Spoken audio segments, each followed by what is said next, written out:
Маскалі, якія не п'юць гарэлкі, наогул нічога не п'юць, нават кавы, і не паляць, і не мацюкаюцца, хлеб пякуць, песні спяваюць, і не кацюшу, а царкоўныя.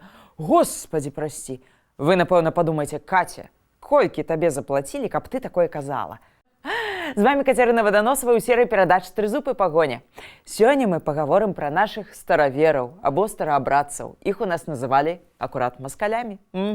У чым фішка старавераў? Адкуль яны ўзяліся? Адкуль тут у нас узяліся? Як жылі? І ўрэшце, які залаты ключык яны ўяўляюць для нашай беларускай гісторыі?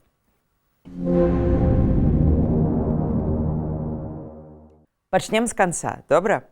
Сёння старавераў у нас бадай што і не засталося. Засталіся назовы вёсак, такія як маскалі, маскоўцы, маскаленкі і прозвішчы Артаевы, Лапцевы, Капусціны. Яны насамрэч не за саветамі да нас прыехалі, а на пару стагоддзяў раней. Вялікі музей у Ветцы на Гомельшчыне, гэта ўсходняе Палессе, з іконамі, складнямі, крыжамі, вельмі прыгожы, я пра яго раскажу пазней. А яшчэ засталася ўласна памяць. Беларусы вельмі тонка адчуваюць, калі побач жыве хтосьці іншы, чужы. І гэта засталося ў палявых запісах этнографаў. Вось некалькі прыкладаў, я зараз працытую. Пазняк, ён стары маскаль быў, старавер, законнік быў крэпка, набожны быў чалавек, уся яго ругня была толькі слова «маць чэсная». Ён быў такі, прыхадзі, ён табе паследні аддасць. Маскалі ўсякія былі, але болей культурнейшыя. Яны былі такія, у Бога сильна верылі. Быў у нас тут старавер. Добры быў мужик, любіў украсць што-нибудь. Вот пойдзець агурцоў накрадзець, прынесець на свае градкі, насыпець і гаворыць: «А як агурцоў урадзілася, ад гробу нет». Они самі мужики вообще не курылі. А калі 40 лет, они отпускали вот такие бороды, у 40. До 40 брыліся. Красивые, культурные. А уже 40 лет с такими метлами ходили. Москали были... Казали, что воровали много. Много воровали, били людей. А потом молились, и все прощалось. Стали на колени, все, грехов нету. Молятся. Вы же понимаете, что такое староверы? Это которые у христианства не уступили. Да, у них своя вера. Старая вера. Гэта ўсё запісы нулявых, на секундачку, гадоў з Полаччыны, Пастаўшчыны і Шаркаўшчыны. А спісаныя ў бабуляк прыкладна 30-го году нараджэння. То бок старавераў яны бачылі хіба ў маладосці, але запомнілі вось такімі. І вось тут, насамрэч, ніфіга не зразумела. Ці тыя стараверы культурныя і красівыя, альбо вары і забойцы.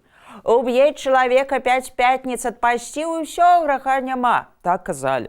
Але галоўнае, што адклалася ў народнай памяці, гэта іншасць старавераў маскалёў. Па-іншаму вераць, па-іншаму хрысцяцца, могілкі ў іх свае, і хаваюць таксама па-іншаму, шлюбы ў іх толькі са сваімі. Нельзя браць ні каталікоў, ні праваслаўных, толькі маскаль маскаля.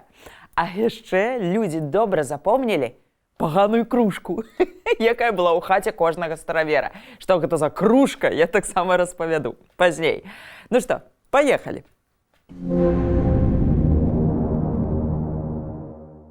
Сябры, хвілінку ўвагі. Не забывайцеся пра падабайку і падпіску на наш канал, калі вы не ў Беларусі і вам гэта бяспечна. А таксама пра данаты, калі вы лічыце, што наш прадукт варты, цікавы, і калі вы хочаце, каб мы выходзілі надалей. Дзякуй вялікі.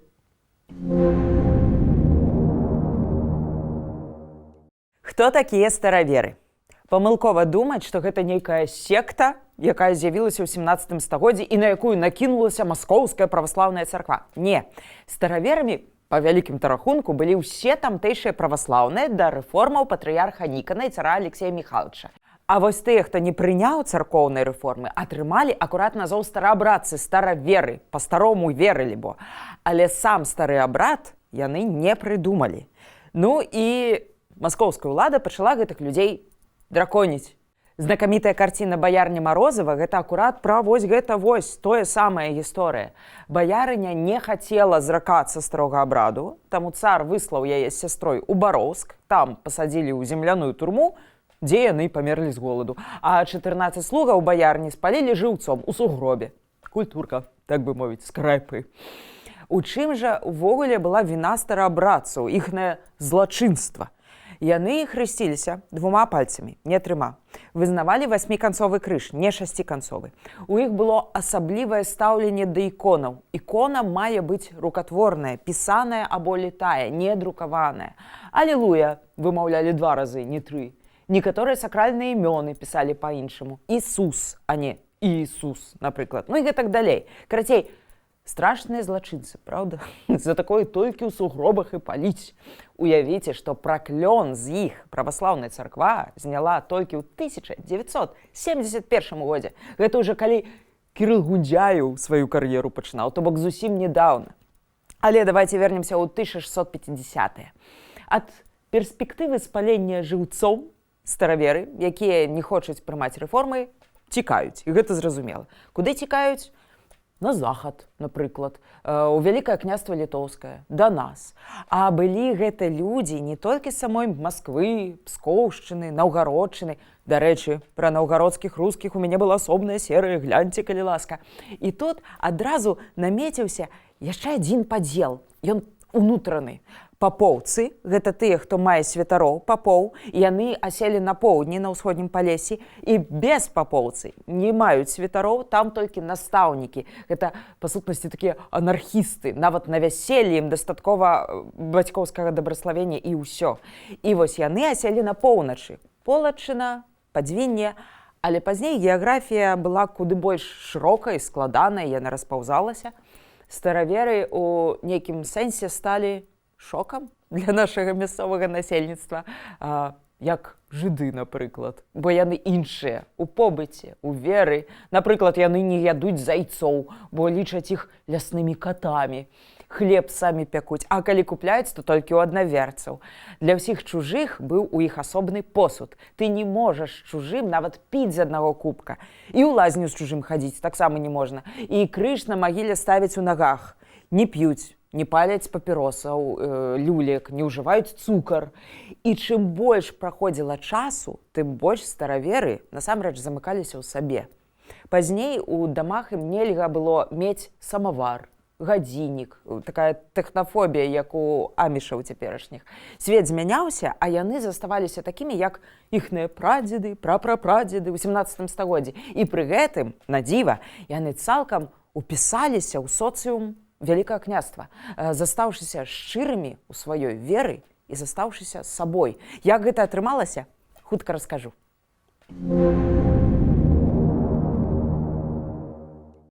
Сябры, а як там у вас са шчырасцю перад самімі сабой? Ці ўмееце вы будаваць камфортныя адносіны і без пачуцця віны казаць «не»? Адукацыйны хаб «Нацыя лідараў» запускае онлайн-курс «Унутраная сіла». Гэта курс для тых, хто стаміўся рабіць тое, чаго хочуць іншыя, хто гатовы пайсці ў кірунку «я так хачу», «мне гэта важна». Вам падкажуць, як пераўтварыць унутраную сціпласць у энергію, знайсці кантакт, зразумець свае патрэбы і быць неідэальным, жывым і шчаслівым. Навучанне гэта відэалекцыі, практычныя заданні, вебінары. Курс збудаваны так, каб нікога не перагружаць. Усё онлайн і абсалютна бясплатна. Запіс працягваецца да 30 сакавіка. Спяшайцеся. Спасылкі на экране і пад гэтым відэа.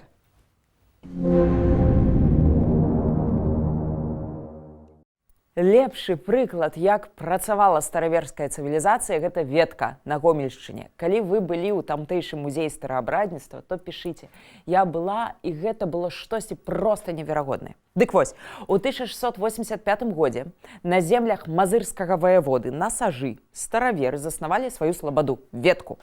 Бежанцы, што цікава, былі масквічамі, таму нават галоўную плошчу ў сваёй слабадзе назвалі Краснай. Слабада пачала пакрысе набіраць моц. З'явіўся нават асобны веткаўскі саглас, то бок кірунак рэлігіі ад сагласія. Дзяржава Рэч Паспалітая ставілася да іх цалкам талерантна. Пры Яне Сабескім у 1691 годзе яны атрымалі ўсе правы. Просто жывіце, працуйце, як хочаце. І яны і працавалі. А гэта былі свабодныя людзі, што важна, непрыгонныя. Прычым не толькі яны зямлю аралі, быдла разводзілі. Веткаўскія купцы сталі пасярэднікамі ў гандлі з Масквой. Соль, жывёла, лес, футра, збожа, усё, што хочаш насамрэч. Там жа ўзніклі майстэрні, цяслярскія, іканапісныя, свячныя. Асобна кніжная школа графікі, арнамента, вельмі цікавая, вельмі прыгожая, з колерамі, шрыфтамі, жывёлкамі. Ветка стала цэнтрам, які забяспечваў прадукцыяй іншыя калоніі старавераў Рэчы Паспалітай. Ён трымаў сувязь з манастырамі, слабодамі, такі бізнес-хаб. Фактычна, гэта ўжо быў горад, паўднёвая сталіца старавераў. На поўначы такімі цэнтрамі былі Браслаў, Відзы. Я, дарэчы, нават прысутнічала пры хросце ў стараабрадніцкай царкве ў Відзах. А вось на ўсходнім Палесі акурат Ветка. Купцы ставілі сабе вялікія драўляныя дамы на шмат паверхаў. У іх быў такі вельмі характэрны замкнёны тып двара, як фартэца. Цэлы стыль разьбярства, аздабленні тых дамоў вельмі багаты, выкшталцоны. І жыло там па некалькі пакаленняў. Сыны са сваімі сем'ямі працягвалі жыць таксама, там жа. Чаму, дарэчы, гэта важна? Сямейная спадчына не разбівалася, не дзялілася. Вялікая сям'я, па сутнасці, была як вялікая фірма, як прадпрыемства. І гэта сіла. І яшчэ яны не пілі, працавалі дысцыплінаваныя, ашчадныя, акуратныя. То бок, лічы, гэта такія пратэстанты-пурытане, толькі што з папраўкай на ўсходнюю традыцыю і на дамастрой. Таму яны акурат і багацелі, і справы ў іх добра ішлі.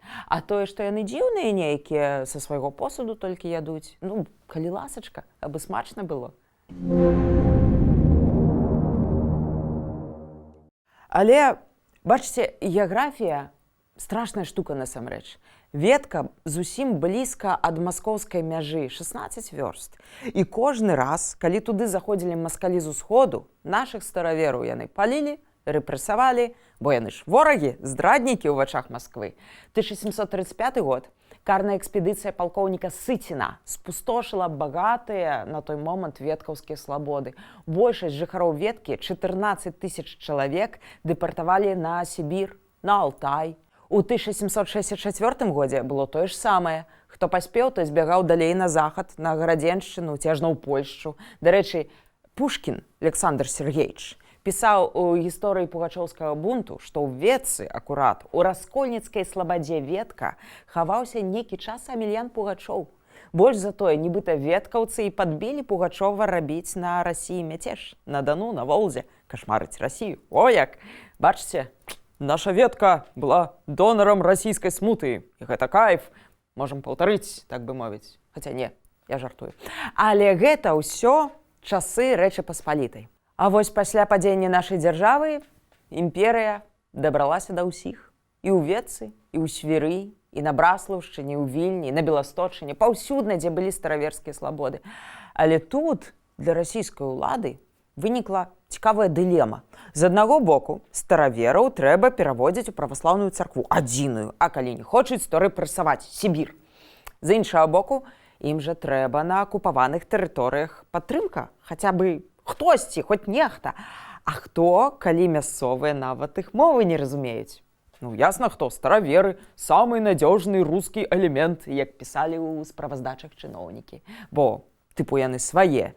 Толькі пад канец 19 стагоддзя царскія ўлады зразумелі, што перавесці іх усіх у маскоўскі патрыархат немагчыма. Віцебшчына, напрыклад, 86 000 старабрадцаў. Праўдамі-няпраўдамі за 10 год выцягнулі ў РПЦ 5 000. Ну і ўсё, а далей яны проста не хочуць. На Дзісненшчыне самыя радыкальныя беспапоўцы. Святар Губін у 1895 годзе ў роспачы пісаў пра іх: раскольнікі гэтага павету адрозніваюцца асаблівай варожасцю да праваслаўнай царквы. Такіх дзёрзкіх і кашчунскіх словаў аб святых таінствах праваслаўнай царквы, як у публішчанскім малітоўным доме, нідзе ў іншых месцах не чуваць. Карацей, плюнулі і пакінулі іх у спакоі ў рэшце рэшт. Але толькі ў 1905 годзе маніфестам Мікалая II стараверы былі легалізаваныя паўсюдна па імперыі і ў нас таксама. І ўсё, як бы жывіце як хочаце, маліцеся як хочаце. А далей былі іншыя выпрабаванні, у тым ліку Савецкі Саюз. Але зараз давайце пра самае цікавае. Як яны жылі, як гаварылі, чаму стараверы гэта свайго роду лакмусавая паперка, залаты ключык да нашай беларускай мінуўшчыны.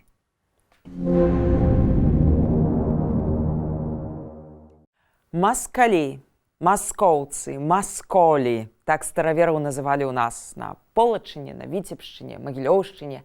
Ну а якія яны рускія? Гэта мы, рускія, русіны, а не яны. Прычым, калі стараверы ўсё з часам крыўдавалі на публічнае кляймо маскалі, то між сабою гэтым азначэннем яны спакойна карысталіся. І гэта насамрэч важна, бо ў гісторыі са стараверамі замацаваўся падзел. Мы не яны, мы не адзін народ. І ў 17 стагоддзі мы не былі адным народам. Гэта цалкам розныя людзі. Праваслаўныя тут у нас рускія, а стараверы маскалі. І гэта вось той самы залаты ключык да нашай гісторыі. Паказнік іншасці на прыкладзе адной канкрэтнай закансерваванай у сабе групы. Яно выдатна паказвае, што сам назоў «Расія» для маскоўшчыны штучны, бо яны маскалі. А хто яшчэ? Канешне, стараверы з часам змешваліся. Гэта не была цалкам герметычная супольнасць. Яны пераймалі беларускую лексіку. Бульба, суніцы, дурніцы, клёцкі, мачонка, але захоўвалі сваю фанетыку. Буряк, куреняты, репуха, ребіцёнак. На ўсходнім палесе да гэтага часу шмат хто так гаворыць. Дарэчы, слова «жыд» і «ждоўка» у старавераў таксама мелі нейтральнае значэнне, як і ў нас, не крыўднае, як на Масковіі. І цікава, што стараверы, якія набраліся нашых звычаяў, захавалі іх нават у Сібіры, куды іх пасля высялялі. Быў такі даследнік Балонеў. Ён знаходзіў сляды беларускай і украінскай лексікі, касцюму, арнаментаў, нават у старавераў з ваколіц Байкала.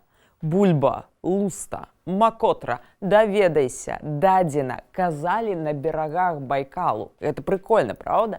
То бок іхныя супольнасці, як такі каўчэг, што туды трапляе, застаецца надоўга. Пры гэтым змешвацца з мясцовымі стараверы, канешне, не спяшаліся, бо беларусы для іх злябы, зляб'ё, радзей мазэпы, яны іншыя. А вось наш мужык, калі хацеў абразіць старавера, ён казаў «кацап», каб ужо зусім зразумела было «хуйс, ху». Цікава ўзгадывала адна жанчына са стараверскай сям'і.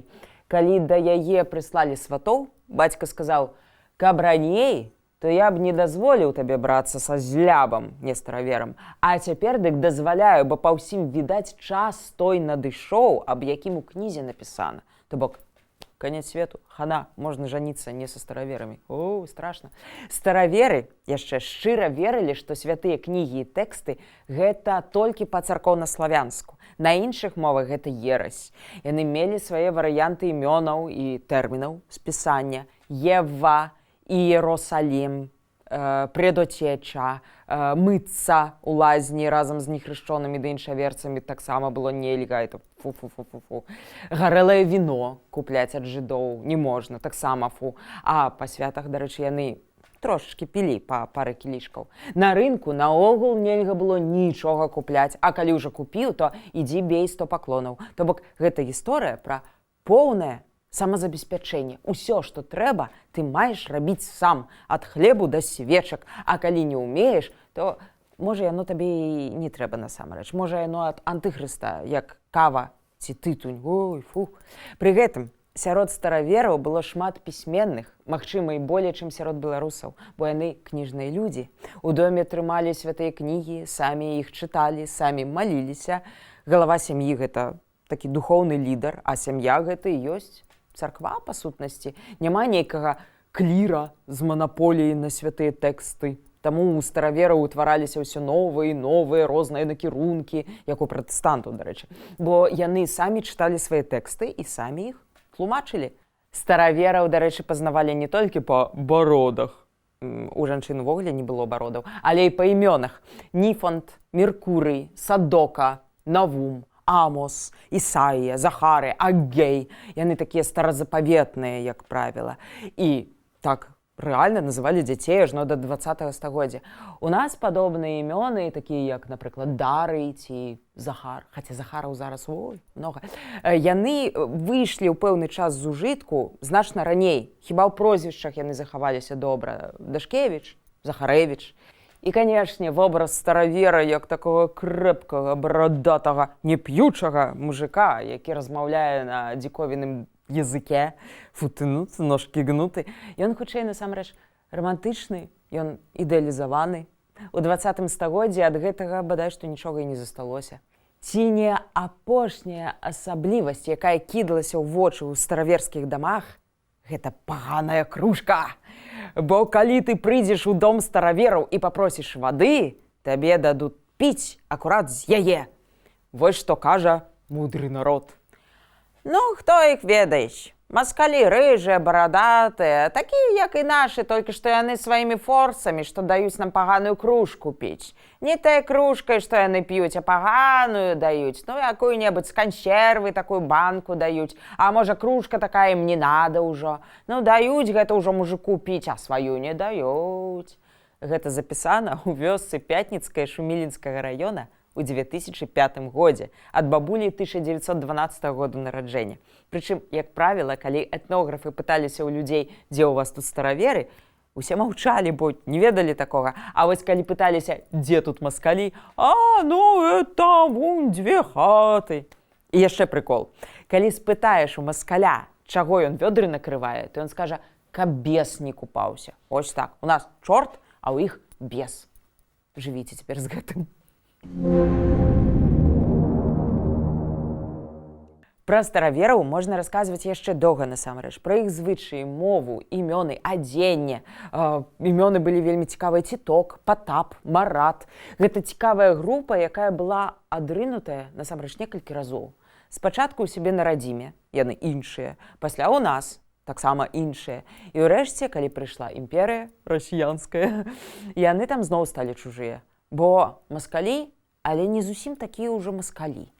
Пры гэтым у свядомасці старавераў дзіўным чынам сужывалася дваякае стаўленне да Масквы. З аднаго боку, гэта сядзіба антыхрыста, дом сатаны.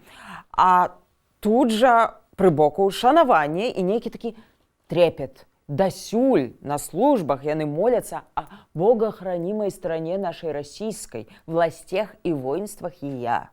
То бок людзі, якія столькі нацярпеліся ад маскоўшчыны, якіх палілі жыўцом, гналі ў Сібір, яны моляцца аб стране расійскай, властях і воінствах яе. Можа быць, гэта я такая недалёкая, чагосьці не разумею. Можа быць, вы разумееце, можа быць, вы падкажаце. Пішыце, калі ласка, ў каментарах, канешне, калі вам гэта бяспечна. І там мы акурат і сустрэнемся.